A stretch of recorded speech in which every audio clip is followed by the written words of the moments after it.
नमस्कार, आप देख रहे हैं न्यूज नेशन। आपके साथ मैं लक्ष्मी उपाध्याय। अमेरिकी राष्ट्रपति डोनाल्ड ट्रंप ने H1B वीजा का जो रेट आप कह सकते हैं कि जो फीस बढ़ाया, सीधा $1 लाख किया और उसके बाद अफरा तफरी मची हुई है। खासकर वो लोग जो अब जाने वाले थे, जो सोच रहे थे कि वो अमेरिका जाने की सोच रहे हैं, ऐसे में ये बढ़ी हुई जो कीमतें हैं इस वीजा की, जो बढ़ी हुई फीस है, उसने कई लोगों के आप कह सकते हैं कि सपनों को बड़ा झटका दिया है। खासकर जब आप इंडिया की बात करते हैं तो H1B वीजा में 70% से ज्यादा भारतीय हैं। अब तक का अगर आप आंकड़ा देखेंगे तो जाहिर है कि जिसका आंकड़ा ज्यादा है उस पर ज्यादा असर होगा। तो हर किसी के मन में ये आ रहा है कि आखिर भारत पर इसका क्या असर होगा। क्या हर साल मतलब अगर भारतीय आप उसके हिसाब से देखें तो आपको 88 लाख के आसपास रुपए देने पड़ेंगे।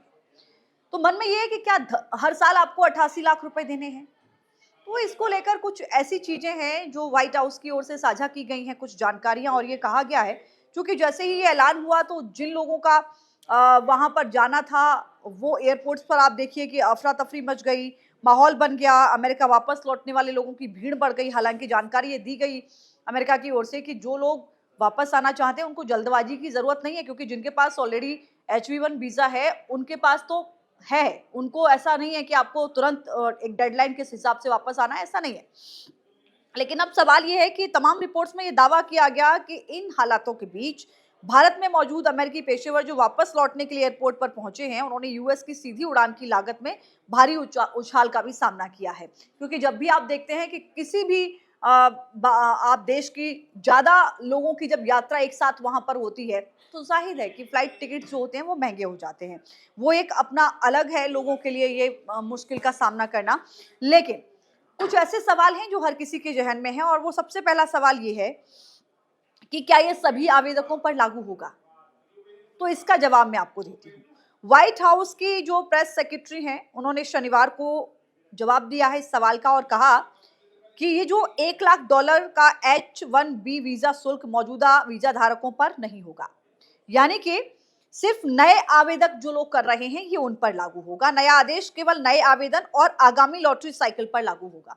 यानी आने वाले वक्त में जो लोग इसके लिए लागू करेंगे, जो अप्लाई करेंगे उन पर लागू होगा, न कि रिन्यूअल अगर आप कराते हैं। मान लीजिए कि आप पहले से वहां पर हैं और H1B वीजा पर काम कर रहे हैं किसी भी IT सेक्टर में या किसी भी कंपनी में, तो अगर आप उसको रिन्यू करा रहे हैं तो आप पर ये लागू नहीं होगा।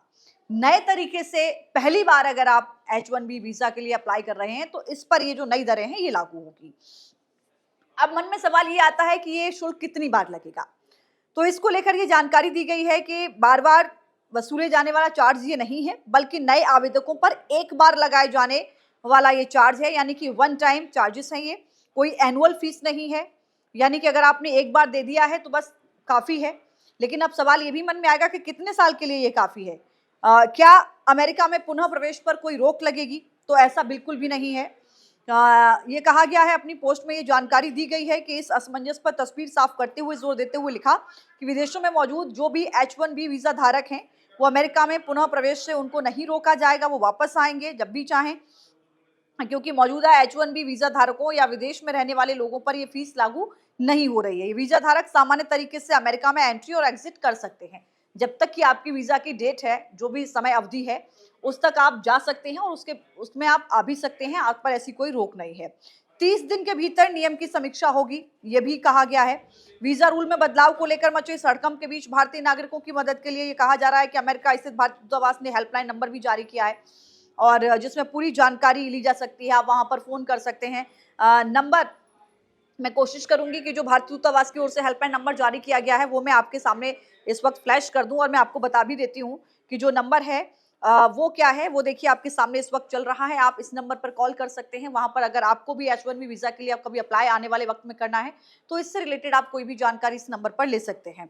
साथ ही ये समझ लीजिए कि राष्ट्रपति डोनाल्ड ट्रंप की ओर से जो H1B वीजा का ये ऐलान है, ये एक एक्टिव अमेरिकी पॉलिसी बताई जा रही है। और इस नए नियम के ये भी प्रावधान है कि 30 दिन के भीतर इस लॉटरी की समीक्षा की जाएगी। जो आने वाले वक्त में लॉटरी जो निकाली जाएगी, यानी आने वाले वक्त में जो लोग इस तरीके से अप्लाई करने की H1B वीजा के लिए जो सोच रहे हैं उनके लिए भी आगे वाले वक्त में समीक्षा की जाएगी। अब सवाल यह है कि इसका नियम क्या है। कई लोगों को तो ये पता ही नहीं है कि बेसिकली H1B वीजा है क्या। कई लोगों को नहीं पता है, लेकिन ये समझ में आता है, कई लोग पूछते हैं कि इसके ज़रिए क्या अमेरिका जाया जाता है? लेकिन उसका एक प्रोसेस है, उसकी एक लिमिट्स है, उसका एक सिस्टम है। क्यों जाया जाता है? मैं बहुत सरल शब्दों में आपको समझाना चाह रही हूँ। H1B वीज़ा वो है, जो आपको अमेरिका का नॉन रेजिडेंशियल अगर आप हैं, यानी कि आप अमेरिका के रहने वाले नहीं हैं, लेकिन आप अमेरिका में जाकर मौजूदा जो कंपनी है, टेक्नोलॉजी है, इंजीनियरिंग है, चिकित्सा है, फाइनेंस है, एजुकेशन है, खास सेक्टर में विदेशी कर्मचारियों को हायर करके जो नौकरी दी जाती है, ये वीजा आपको वहां पर रहने की, वहां पर नौकरी की एक अनुमति देता है। आप ये समझ सकते हैं, इसके माध्यम से आप वहां पर पहुंच सकते हैं। यानी कि आप ये कह सकते हैं कि चाहे टीसीएस हो, गूगल हो, अमेज़न हो, ये तमाम ऐसी कंपनियां हैं, माइक्रोसॉफ्ट, मेटा जैसी कंपनियां, ज़्यादातर डेवलपर जो है, इंजीनियर समेत अन्य कर्मचारी H1 वीज़ा लेकर वहां पर काम करते हैं। भारतीयों की संख्या, मैंने आपको पहले भी बताया कि इसमें भारतीयों की संख्या 70% से ज़्यादा है।